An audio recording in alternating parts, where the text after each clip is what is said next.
Good morning, boys and girls. Got to talk to many of you and many of your parents over the last couple of days, and I sure do miss y'all. But we're going to continue to read another chapter of The Thief of Always. Remember when we left off, um, Harvey's trying to take Mr. Hood down, and he's doing that by just trying to outthink him. Okay, he's trying to take down his power by making him do so much that he becomes exhausted. So remember, the last part he wanted was all 4 seasons to happen at once. So he's really challenging Hood and his magical abilities. Okay, so that's kind of where we're at right now. Don't forget that when we're reading this, that you're listening and paying attention to what these characters are saying and doing. Okay, you're watching those problems, and they're still happening even here so close to the end. So they just kind of keep on going over and over. So that theme starts to develop, meaning, okay, what's really going on here? What's the whole thing about? So pay attention here. This is chapter 23, hard to believe, called The War of Seasons. Hood didn't waste any time. He'd no sooner made his final offer to Harvey than the balmy wind grew gusty, carrying off the lamb's wool clouds that had been drifting through the summer sky. In their place came a juggernaut, a thunderhead the size of a mountain, which loomed over the house like a shadow thrown against heaven. It had more than lightning at its dark heart. It had the light rains that came at early morning to coax forth the seeds of another spring. It had the drooping fogs of autumn and the spiraling snows that had brought so many midnight Christmases to the house. Now all three fell at once, rain, snows, and fogs, as a chilly sleet that all but covered the sun. It would have killed the flowers on the slope with cold had the wind not reached them first, tearing through the blossoms with such vehemence that every petal and leaf was snatched up into the air. Standing between this fragrant tide and the plummeting curtain of ice and cloud, Harvey was barely to stay upright. But he planted his feet wide apart and resisted every blast and buffeted, determined not to take shelter. This spectacle might be the last he set eyes upon us as a free spirit, indeed as a living spirit. He intended to enjoy it. It was a sight to behold, a battle the likes of which the planet had never seen. To his left, shafts of sunlight pierced the storm clouds in the name of summer, only to be smothered by autumn's fogs, while to his right, spring coaxed its legions out of bough and earth, then saw its buds murdered by winter's frosts before they could show their colors. Wow, and the visual that paints in my head, just all these seasons trying to take control constantly. It's just this, it's a war. I mean, it's a battle. And Clive Barker does an amazing job just painting that visual for us right there. Attack after attack was mounted and repulsed, revile and retreat, sounded 100 times, but no one season was able to carry the day. It was soon impossible to distinguish defeats from victories, the rallies and the feints, the diversions and the encirclements. All became one confusion. Snows melted into rains as they fell. Rains were boiled into vapor and sweated new shoots out through the rot of their brothers. And somewhere in the midst of this chaos, the power that had brought it about raised its voice in a rage, demanding that it cease. "Enough!" the Hood House yelled. "Enough!" But its voice, which had once carried such terrible authority, had grown weak. Its orders went unnoticed, or if noticed, then disobeyed.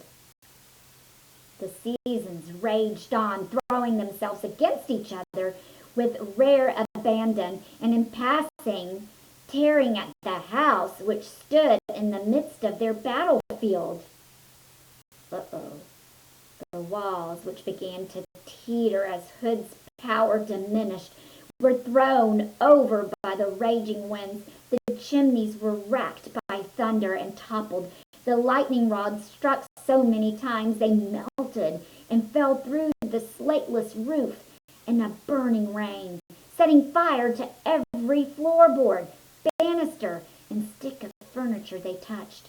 The porch, pummeled by hail, was reduced to matchwood. The staircase, rocked to its foundations by the growth and the dirt around it, collapsed like a tower of cards. Squinting against the face of the storm, Harvey witnessed all of this and rejoiced. He'd come to the house hoping to steal back the years that Hood had tricked from him. But he'd never dared believe he could bring the whole edifice down.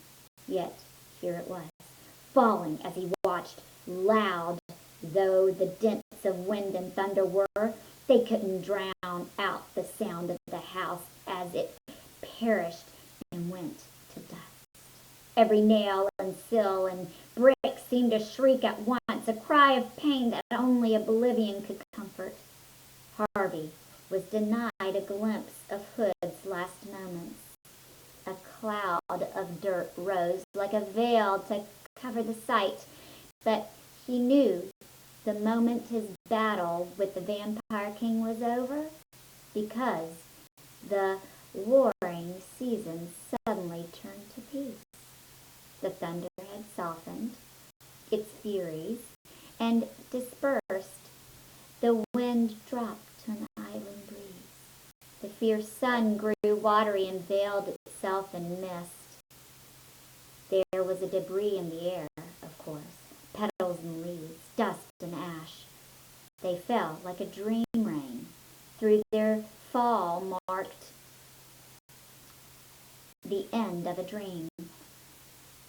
"Oh, child," said Mrs. Griffin.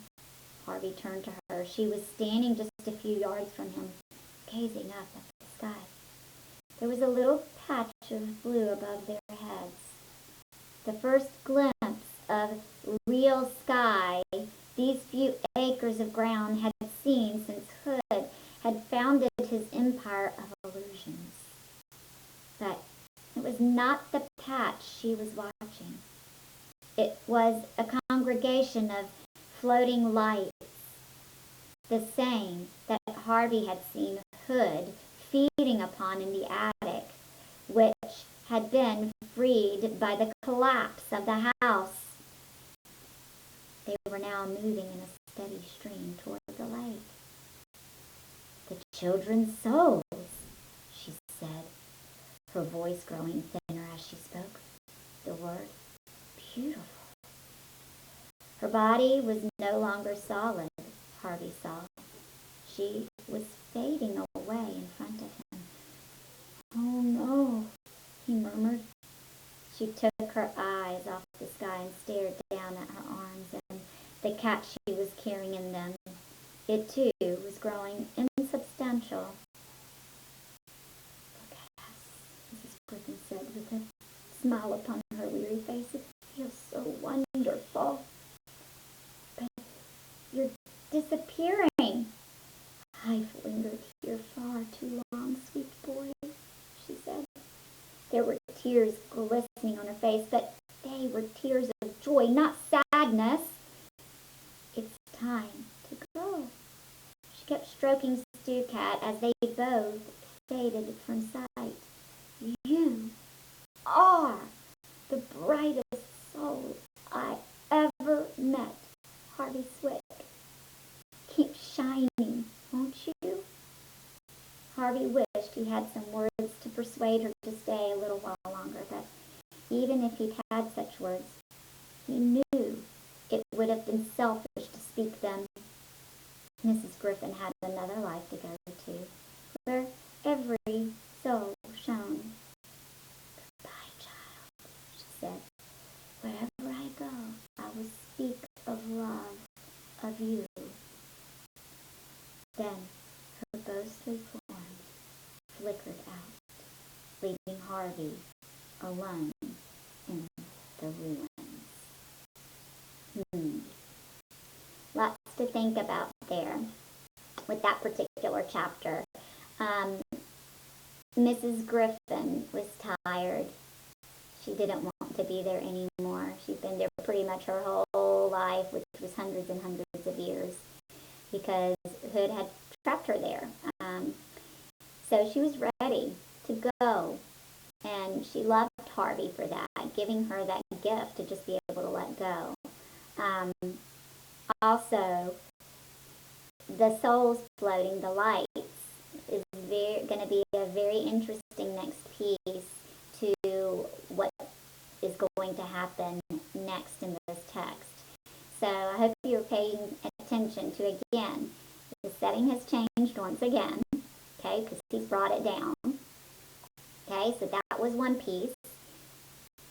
Characters are changing the entire time. Okay, Harvey's becoming wiser and wiser too, and using that wisdom to take down Hood's house, Hood's land, if you will. So continue to pay attention to all of those things as we complete this book, The Thief of Always. Talk to y'all later. Bye.